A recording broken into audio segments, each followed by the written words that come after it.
Welcome to My Favorite CX, a podcast that celebrates exceptional customer experiences. To listen to today's, please choose from one of the following options.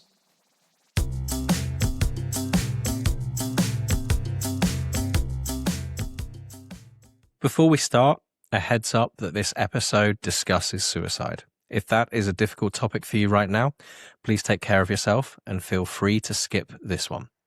It's in the second half of the podcast when our guest Chris talks about his favorite customer experience. Welcome to My Favorite Customer Experience, the podcast that celebrates exceptional customer experiences. I'm Chris Holt from Holt CX Consultancy here in the UK, and today I'm joined by Chris Brdar from Red Mountain Weight Loss. Chris, welcome to the podcast. Oh, welcome. Thanks, Chris. Now, Chris, you're a customer service center director at Red Mountain, and you're a veteran of the contact center industry, having worked across a range of businesses to deliver complex customer solutions. And I think this is a record for AI coming up on the podcast, because you were recently at Nice World talking about how Copilot has transformed your supervisor experience as well. So fully embracing some of the tools available to you. Yeah. We kind of started that endeavor a couple of years back. I worked pretty closely with them over the last year and a half on new development, new processes, new ideas. And I was lucky enough to go down and present on their behalf in the Nice World. And I guess for those that don't know what Copilot for Supervisor is, it's we talk a lot about AI being on the customer experience side. This is on the employee experience. It builds on that agent experience for your team leaders and your managers to know precisely what's going on in the conversation, so that then they know what to go and concentrate on rather than just randomly monitoring agents.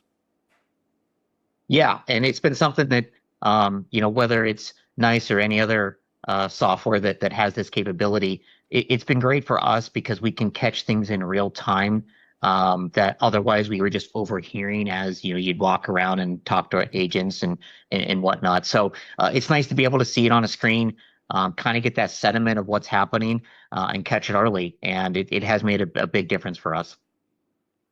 I think it's a really interesting side of the technology of we get very excited with what we can do for customers. We get a little bit excited for what we can do for agents. We sometimes forget about the people managing.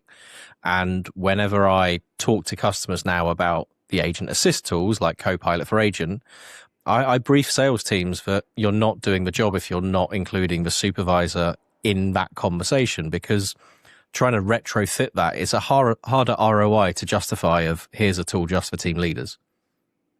Yeah, and it's interesting you kind of say that, because for so many years, I think as far back as anybody can remember, everything has been developed for the customer or for the agent. You get reporting, you kind of get some things like that happen along the way, and they're like, oh, we're going to develop this for the management team. In my experience, and I could be way wrong on this, but it seems only the last few years has there been really an effort put into the management part of that. Why that is, I don't know, because you would have thought over the years you would have seen a larger input into dashboards and visualizations and metrics and data. And maybe AI's kind of started to push it that way, just because there is so much data you can get your hands on now. But again, for us, it's been great because we can see a lot more of what's happening and catch issues, especially with us being in the healthcare space. Everything is emotionally charged in a sense, and we really want to make sure, our patients get the best care from start to finish.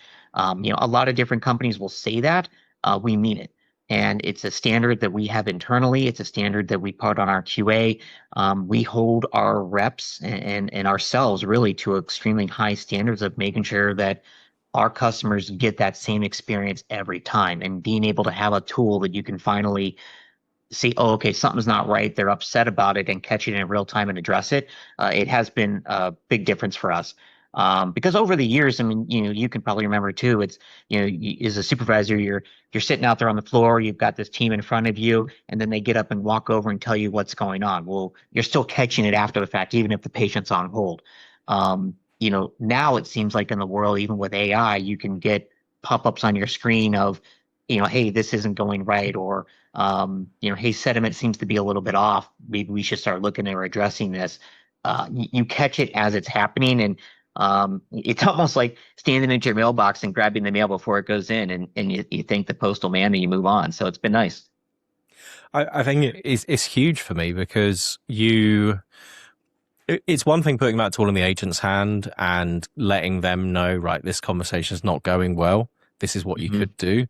But as a supervisor, if you've got a 15-to-1 ratio, potentially a 20-to-1 ratio, and your supervisor set up with a dashboard, or they've just got a list of agents, they might just be looking for the anomalies of who's on hold or who's, in after contact work. Now actually having that live sentiment and having those urgent assist kind of notifications to say, there is poor sentiment going on here.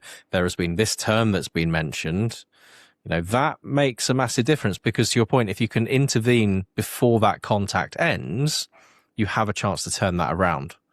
The moment they're gone, that's a negative interaction that you've then got to try and repair. Whereas if you can do that live, you can turn that around. You're exactly right. And, I've always equated things kind of in real time. It's, if you go into a store and, somebody doesn't help you and you're just kind of like, well, where is everybody at? You have a negative interaction right then and there. And then somebody comes out and then they help you and they're like, well, you're 10 minutes too late, right? Kind of the same thing on the phone. If you have a patient that's on a hold for too long because you have a rep trying to figure out what is happening or what they need to do to fix it, it's no different. And I think just being able to, again, stay ahead of the curve and just stay ahead of an issue before it truly develops and becomes one, makes a big difference in customer service. And I think a lot of companies nowadays, they don't understand that. They still have this mentality. I feel like if it's, we'll fix it after the fact, or we're going to look at our CSAT scores and see where things are at. And it's like, those are all after the fact metrics. They don't tell you what's happening in real time. And I think that sentiment that's really been popular over the last couple of years gives you the first look of what's happening in real time.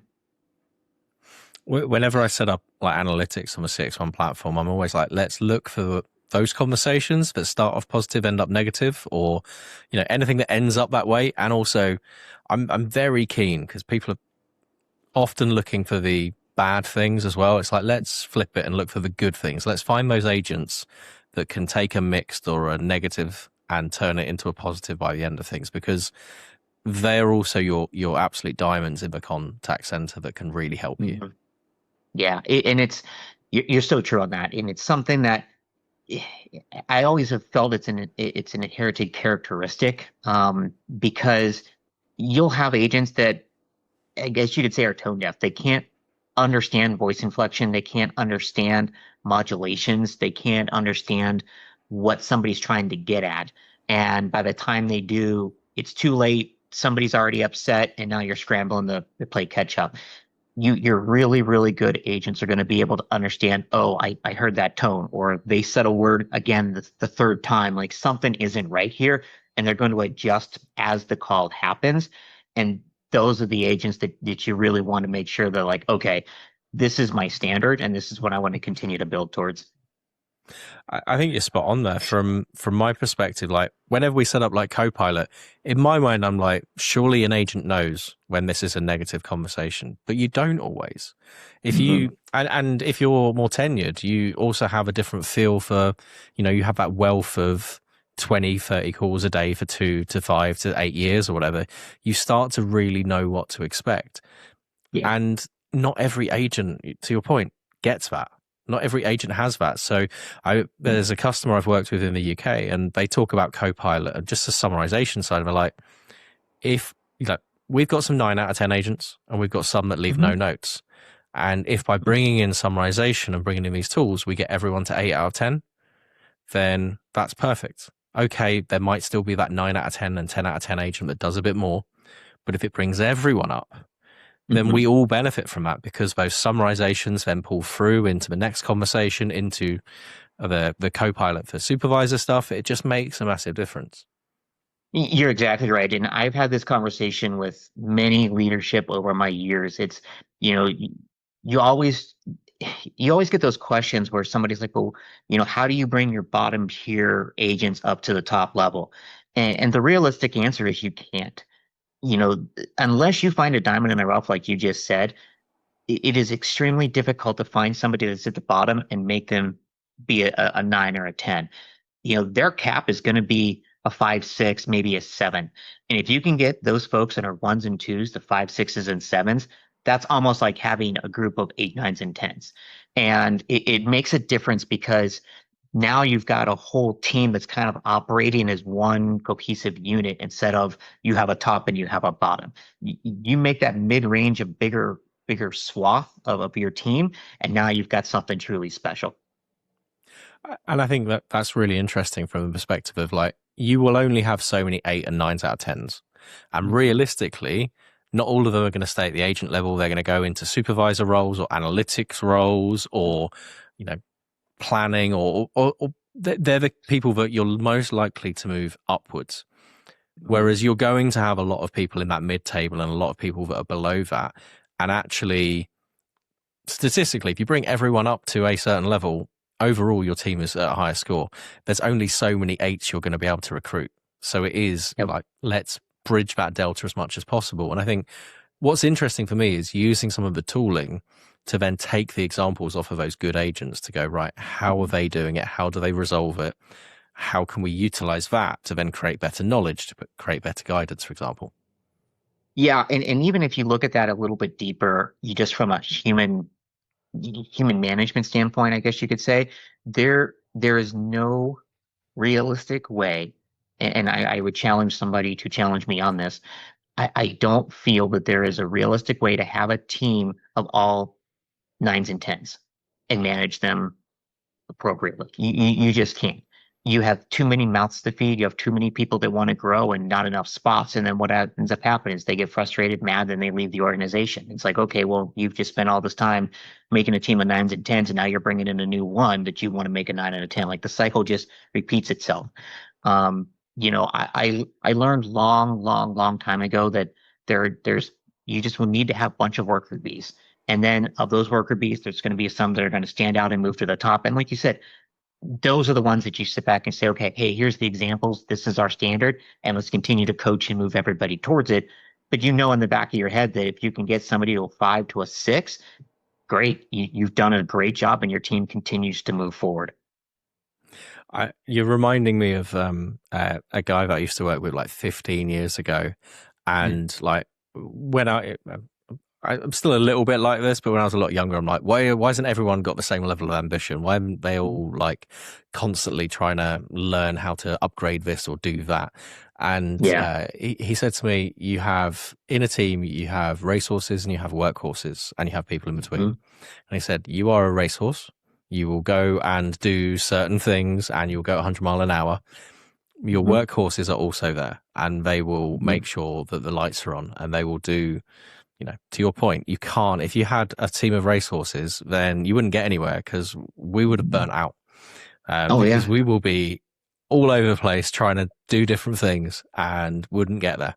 So it's team composition. And I think this is what's interesting about these tools is, used in the right way, they make teams more effective. I totally agree. And what's so interesting that you say that is that, what people don't realize a lot of times is that a good developed team, a good developed staff, you have 90% workhorses. And the metrics back that up. You can see it in the work. You can see things getting done. You can see the consistency. You can use the data that you're getting from your CX software to say, man, okay, we are doing great. We are consistent every month, and we're not doing this. We're just consistently climbing to where we need to be. The racehorses are the ones that help pull you there and help you figure out, okay, are we in the right direction? Okay, nope, they're a little too far ahead. Let's pull them back. Maybe we need to change directions or try something different. They're your experiments, if you think about it. And so often, so many people that I talk to, they're like, oh, we have, a team of all nines and tens, a team of all nines and tens. I'm like, you've got to be insane. I don't know how you manage it because that's just so many people to keep happy. It's interesting as well because I like now when I go in to see a customer, I will also say, there are new roles being created all the time by AI and by what we're doing. So whilst some people look at it as, yeah, you're going to lose roles, there's also opportunity. And whenever I go into a contact center, I always talk about let's find the curious people. Let's find those people that are something piques their interest and there's a spark of potential that you could do something with. And I was on site recently. We were testing a new virtual agent, and there'd maybe been 50 agents across the week testing it and putting in calls. There just happened to be one in the room I was in that day who tried to jailbreak the thing. And I'd been saying to the customer, yeah, and look, it was a non-production, so it was absolutely fine.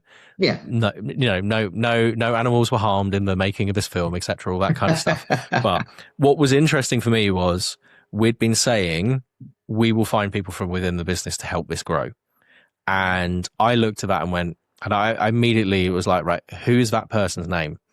And was then talking about them straight away of like, this is someone you might want to look at because they've already played with AI enough that they know that one of the things you need to look for is how to jailbreak the thing. And the moment they saw we were paying attention as well, they started responding and going, oh, you want me to do that? Right. Let me flex what I can do a little bit and really try and push it. And it's like, that's something that you may not notice all the time, but the moment you notice it, you're like, let's really develop that person. Yeah. And if you can harness that energy, in the right way, boy, they're a huge asset just for the entire organization. Because you always want to have somebody that's got 1/10 of a push limit, of somebody that's going to question authority, somebody that's going to challenge you in a sense. As a team, as a group, as a management, as an organization, you don't want 9/10 of that. You don't want 10/10 of that because that's never good. But if you can get somebody that's got just a little bit of inquisitivity to them, they're the ones that they're going to come back down to you like, why do we do it this way? Why don't we do it this way? Or, hey, what is the data actually saying when my calls look like this? Because what I'm feeling and I think what you're seeing is two different things. And you're like, oh, okay, well, let's tear that apart. That's what helps an organization grow, and that's what helps you grow as a leader, and it helps you identify talent to say, okay, yeah, this is somebody I can get behind and help them grow in their career. And I think that's where, for myself as a consultant, it's really important to recognize your value to a business is you are completely a fresh pair of eyes and you're seeing things differently. So whilst amazingly I've not read it, I always kind of go with that start with why mentality of, people will say to me, oh, the dialer isn't working, or this report doesn't work, or I'm doing this and this. And I'll take my notes and we're going, right, okay, there's quite a lot of effort involved there. But I'll also break it down into the what's the outcome you're trying to achieve? Yeah. What is the why on this? And trying to coax that out, because just because the way you're doing things is the way you're doing things doesn't mean it's necessarily the way you have to do things. Yeah, I was earlier this year, I was talking with the VP of a larger organization, maybe kind of global, but big in the United States. And, we were kind of talking about a role that they were looking to fill, if I had had anybody in mind. And I had said, well, what are you looking for? And they're like, well, we've got a really good setup now. We just want somebody that's not going to rock the boat, going to stay status quo. And, we talked for a little bit and I couldn't think of anybody, but that stuck with me for months because if you want somebody that's going to do status quo, then, either keep what you have or find a way to keep what you have. But you're not growing, you're not challenging, you're not finding what's working, what's not working over the years or over the last couple of months, whatever. And it just really kind of surprised me that such a large organization like this was okay with just staying stagnant. And like I said, it's just kind of stuck with me that I found that so odd that's what they were comfortable with. And especially in today's day and age when you've got AI, all these tools, I mean, the world is changing by the minute, that you're okay staying where you were 10 minutes ago, it just really seemed odd to me.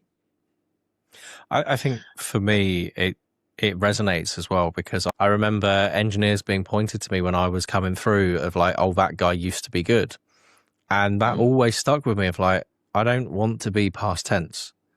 I Yeah. want to be relevant. I want to be changing. I want to be evolving. And, I give away a lot of knowledge, but it's like, well, that's because I'm moving on to the next. I'm moving on to the next thing. I don't lose that knowledge, but it's let's carry on looking at where the next thing is. I know, probably in 3 years' time, maybe 2 years' time, my core CX1 skills might have moved on, but I'll be living in the world of Cognigy and other virtual agents and embracing that, because that's where the world is moving to. And to your point, you can remain static, and there will be people that can make a living out of that. But at the same time, Yeah. do you want to be? And to an earlier point, those static people are your workhorses. They're not your speed demons. They're not going to lead you into the next iteration of what you're supposed to be. And um, like my dad, was a VP in a bank. My grandfather ran carbide plants, and our family from Pittsburgh was steel mills. And you've probably heard it that some folks would tell you, man, I've forgotten more than you've ever learned. And it's so, so true, because to forget stuff that they no longer need anymore. And I mean, now I'm going to be that soon. You're going to be that soon, where it's like, man, I've forgotten more than you even know, because the world is changing so fast. You're reminding me of one, I can still remember the IP address of an Avaya IP office to connect to it, and I haven't worked on one of them since 2005. Some things stay with you, I guess. But I Yeah, remember, yeah. Core memories. yeah, not sure if that's the right memory to have, but I remember posting on Facebook. This was probably not quite 10 years ago, maybe about 8 years ago, and I was doing a clear out, and I found some documents from a training course I'd been on for like Avaya's modular messaging platform back in like 2013, maybe. Mm-hmm. And I went chucking these in the bin, and one of the guys that I'd worked with replied with, well, what if you need that? And I'm like, if I'm in a situation where I need that knowledge, something's gone wrong for too many people. So I'm good with throwing that away.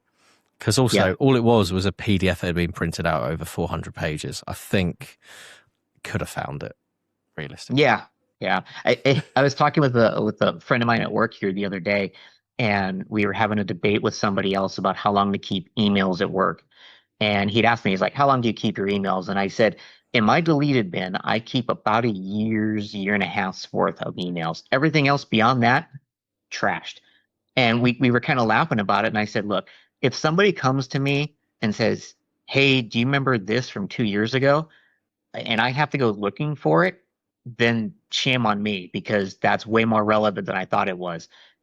It is extremely rare. I would almost say one in a million that somebody comes to me over my years of even being with Red Mountain that they're like, "Hey, do you remember that from 2019?" I'd be like, "I probably do, but I don't. So let's just figure it out and move forward." And it's kind of the way of the world now. It's like whatever you learned 2 days ago is so different, and you're not going to go back to it. You have to figure out how to do it going forward, because there's new technology. And I think you're right. It's, the phrase over here is today's news, tomorrow's chip paper. From like, you go to the fish and chip shop and they used to wrap it. I mean, I'd hate to think how disgusting that actually was, of having like inky newspaper wrapped around your chips and things. But, Yeah. it's, knowledge moves on, time moves on, and it's how we adapt. And I think it's been a really interesting chat first half about that evolution and how we can use that technology. Chris, we're going to take a short break and hopefully not encounter another power cut as that was fun. And then we'll come back and ask you about one of your favorite customer experiences. Sounds great. We'll be back shortly, folks. Your call is important to us. Please hold, and you'll be connected to your next favorite customer experience shortly.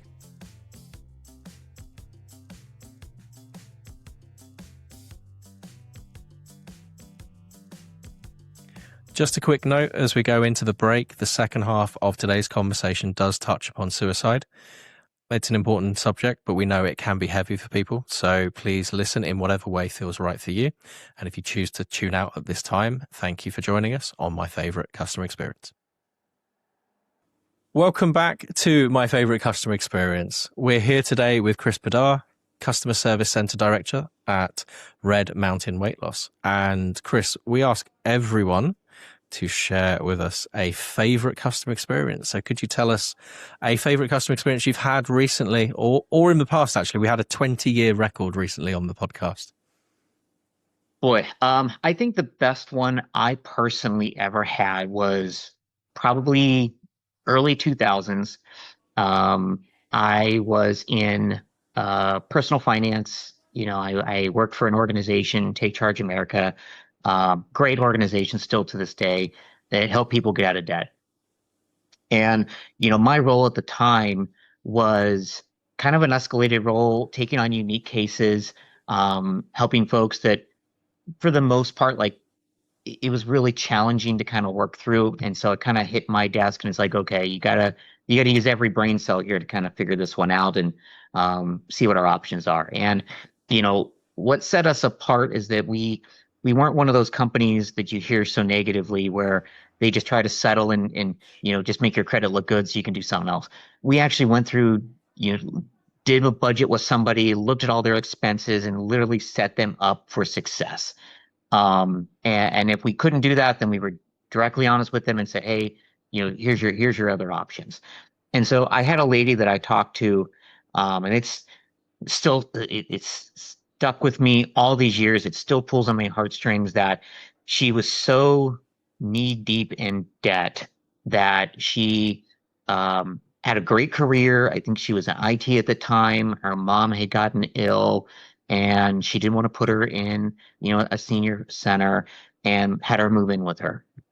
And so during that time, she basically, as her mom's, age progressed, she ended up leaving the workforce, used every bit of savings, every credit card that she had. Man, if there was a spigot that tapped money one way or another, she would find it to get money to take care of things. And her mom had eventually passed, and now she's left with not just a mountain, an Everest-sized load of debt, trying to figure out what to do next. She wasn't one of those people that wanted to file bankruptcy and just walk away from it. She had a lot of pride, and she was definitely in over her head.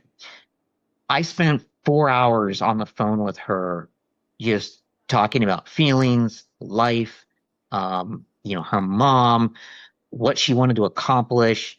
I think at the time, I'm going to guess she was probably mid-50s or so. And she was just trying to figure out the next steps of what life she had left. She had no savings, no retirement. You want to talk about going from the pinnacle to the bottom. Like that was a classic example of it. And over the course of 4 hours, we had a budget set up. We had an idea of what we wanted to do. I said, hey, I'm going to do all of these things. I'm going to make a couple calls to some of these creditors. We'll see if we can get them to at least work with us on a payment plan. We'll do something to work this out. I gave her a list of homework she needed to do on some of the things that we just didn't handle. And I said, I'll call you back in a couple days. I called her back in a couple days. And she sounded so much better, so happy, so grateful, just a night and day difference. And we talked for like another 2 hours of like, okay, this is what I've got in place. This, the creditors are willing to agree to this. They understand what happened, what's going on. She's like, hey, I've got these things in work. It's going to take a couple weeks for, the different banks to get back to me on an idea, but, thank you. It didn't hit me until the last 15, 20 minutes of the call as to where she was at in life. She finally broke and told me that, and it still gets me, that when we originally talked for those 4 hours, she was sitting on the deck of her house, just looking out at whatever views she had, and she had goodbye notes written to the 4 important people in her family because she was done with life. Right. And to this day, like I said, it still gets me in the heartstrings because not only did I do my job, I saved somebody. And you don't, it's so weird to think you get into the customer service role, you know, you're helping people with a light bill. You know, somebody's upset because their meter wasn't read right. You know, somebody like in our world is upset because, you know, FedEx delivered their medication to the neighbor instead of their house. And it's so many of these trivial things. And then you frame it all up with a lady who had given everything to take care of her mom, and it left her literally at the bottom of the world. And it just so happened that somehow or another, our paths crossed at the exact second of time that it made a difference for her. And I told that story to, man, a lot of my staff that I've worked at, because almost since that day, every place I worked at, it's like, we're here to make a difference. We're here to do something with somebody's life, you know? Um, and, you know, especially in the healthcare world that I'm in at now, you're dealing with how people feel, emotions, and finance in a weird way is no different than that because you're still dealing with emotions. Somebody's upset because of all this debt that they have, or, you know, somebody made a bad purchase and they like, oh man, I regret that. Healthcare is the same thing. Like, hey, I didn't, you know, ask to, you know, tear my knee and be out of work for 6 months and sit on the couch and put this weight on, or I didn't ask for my hormones to get out of balance. And, you know, I'm trying to understand what these chemicals in my head are making me feel like. You don't ask for those types of things.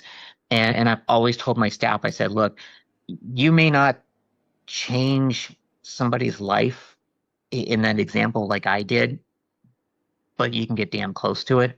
And if at the end of the day you have one person who they're never going to tell you, but they're like, you know what, that was great. I got exactly what I needed today. I'm going to move on with my day, and things are better for them. Then you've done your job. You've done more than you've ever were required to do in a lifetime. And now the job is to come back and do it again the next day. And it's really interesting from that perspective of you're dealing with something that is so complex from an emotional perspective. From a, you know, we'll actually put some trigger guidance on the start of this episode, and, you know, Okay. for example, but it's something that is, you know, that is something you needed to have breathing space from as well, that situation of helping that person out and being able to then talk to the teams you've then led of, you know, what you might be working on might feel transactional in nature, but it might be emotionally complex for the person at the other end. It might be that, yeah, there's a bill that's come through that feels trivial, but it's the 10th bill that's come through this month and they're already, you know, not knowing quite what to do. Or, you know, I mean, weight loss is such an emotive subject, but it could mean all kinds of things for different people. And I think being able to experience something like that is, you know, has made you the person you are within the industry, but also shaped how you then think about the nuance of the communication with the customer as well. Yeah. And it's so different when you sit back and think about it, because just like you said, I mean, there's so many people I talked to for the 13 years I worked there that they were, you know, my mom and my dad will never be in a facility. I'm going to do everything I can to take care of them because, you know, that's what I promised I would do with them. I saw more people go into debt trying to take care of their parents, and then them spend 5, 6 years after they were gone to figure out what they did wrong than I ever thought I would in my life. And in the healthcare industry now, one of the things I've told my team from day one, it's like, look, when somebody calls in, this may be the first time that they've ever asked for help in their entire life. And the last thing I want them to do is to be not paying attention to those cues and that voice tone and that inflection like we were talking about earlier. It's you have to read the room and you have to do it within nanoseconds to understand where they're coming from, because they call in, we're here to help. I don't want somebody to hang up that phone and go, you know what? I tried to get some help. I've tried over the years. Nobody's ever wanted to help me. They didn't want to help me, and I'm going to go back to just living how I was. That's not what my company is built on. That's not how I operate. And that's what made it a great pairing, when I came on board.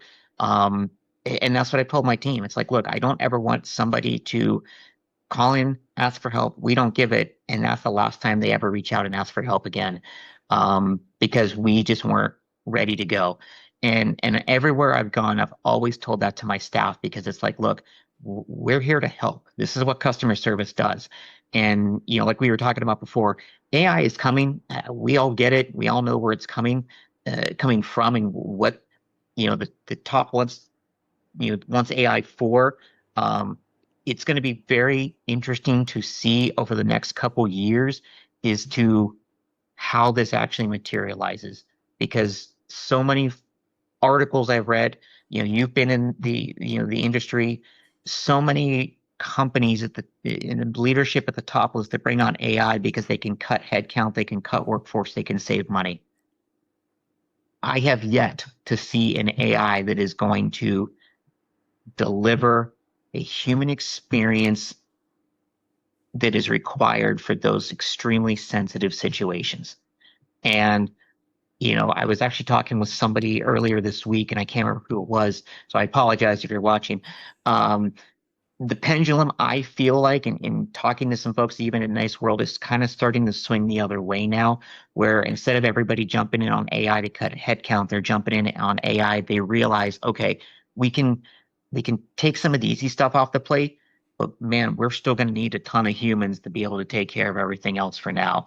And I'm happy to see that, because that tells me that, when I have to reach out and talk to somebody, because, hey, I've got a difficult situation with a bill, or I've got something going on in my personal life with my parents at some point, I know I'm going to get, and I hope to know I'm going to get that same treatment that I would expect to be given out, and not just some bot that's going to, oh, sorry, you're feeling that way, and move on with life.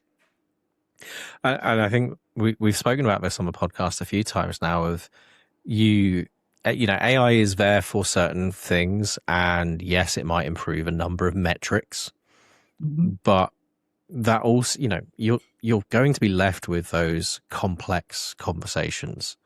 If hopefully for you, and you said you were in the escalation team, so maybe this wasn't the case, but hopefully after dealing with that 4-hour call, you got a nice, easy 5-minute call after that to recover from, and a nice bit of, ACW and all that kind of stuff. But if we're in this world where we've taken out all of those simple, the transactional, the easy, if we're summarizing everything, then how do we also make sure we maintain the mental health of our human agents so that they can give the best service? And actually, a lot to your point, I think a lot of the potential uses for AI is how do we do things better? How do we allow our humans to be as good as they can be, to give them those emotional cues, to give them that assistance so they can handle those complexities? You're totally right. And I've sat in on a couple webinars with some folks that do, they were part of the panel, like mental health and things of that nature. And I'm happy that they see that, they recognize that. I think for the rest of the industry, though, we're so heavy on metrics and call times and get in and off this call because time is money. And I get it. I totally get it. But it'll be interesting to see again over the next few years is to do those metrics still stay in place because AI is making your time as money? And are you, for your human agents, are you not relaxing, but are you understanding that, hey, these human calls are going to take a little bit longer. They're a little more unique. That's why they're coming through to you. And how we treat those after the fact cases. I mean, if we wind the clock back those 20 years, if you were in a contact center that cared about average handle time, then you weren't getting 4 hours on that call. And that's a potentially different outcome. You're exactly right. And that lesson has stayed with me for the rest of my career. Even in any of the other places I've worked at, I've thrown handle time out. I don't monitor it. I don't look at it on a day-to-day basis. Even here, my staff is very well aware that handle time is not my number one KPI, because I would much rather have you spend that time taking care of a patient and making sure that they get the service and the quality of service that they need than trying to rush them through the phone. And again, they feel after they hang up the phone like, that's no different than calling my gas company. I got treated just the same. Like, that's not customer service to me. Now, I've also told my team, hey, if all of your calls are 20 minutes, you're probably boring them to death. And if all your calls are a minute and a half, you're leaving out a lot of important information. So I don't want to see that. But yeah, I mean, if you got a 7-minute call, so be it. I'm not going to come down on you for one 7-minute call. It's that tells me you're doing your job. I think there's a lot of food for thought there, Chris. If people want to find you and connect with you, where can they find you? On LinkedIn is great. Chris Brdar. I'm out there. Definitely reach out. I'm always happy to help and have a conversation and talk to folks and share and swap ideas. I think in this day and age, we're so used to just kind of seeing what's on the Instagram and TikToks and the short feeds. We miss out on conversations. So I'm always happy to have a conversation and talk to people. That's how you learn. And this conversation came from that. I think you were just going through your network on LinkedIn and went, "Hey, Chris, let's chat." And I'm like, and actually, I think I stood you up, and then we got up to chatting a week later, and stood you up gracefully. I was like, you did. Really you sorry. had a very good reason for that. So, but yeah, and I think that's the thing, is like, it's good to talk. It's good to share ideas and things and understand, just where other people are in the world of CX. Yeah, I totally agree with it, and this has been a great conversation. Well, Chris, thank you very much for joining me on my favorite customer experience. We'll see you back on the podcast in the future, I'm sure. I would appreciate it, and it's always been fun. Thank you, Chris. A great chat with Chris. Very similar philosophies in terms of continual learning and continual improvement, and how having that stretch across a team between abilities and capabilities is what makes a team, and how you may not want a team full of racehorses, despite what I wanted as an engineer 15 years ago.